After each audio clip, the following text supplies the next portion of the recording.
I think you definitely need to marry data and creative. And marketing should be a little bit romantic, right? You're ultimately trying to woo your demographic. You want them to see something in you that your competitors just don't have.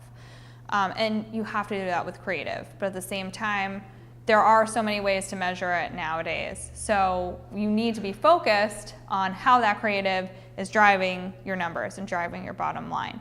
But if you're just staring at numbers all day long, there's only so much you can do with that. You can bid up a little bit, you can bid down a little bit, you can do some, you can not bid more at certain times, you can work with your numbers a little bit, you can play with things, but there's only so much you can do with that and still say effective.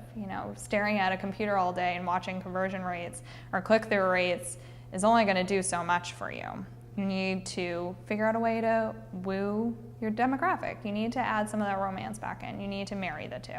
It makes complete sense, and I know it's a data-driven world, and I come from a very data-driven company. We're completely focused on metrics all the time. I stare at reports that show how many leads we have coming in, how many meetings we have coming in, where we are on our goals for the month, for the quarter, for the year. I totally understand staring at data and being accountable to a data-driven company, but just staring at numbers isn't going to change anything. You need to figure out what your creative is, figure out what your message is, and really make sure that you're optimizing that message for your demographic.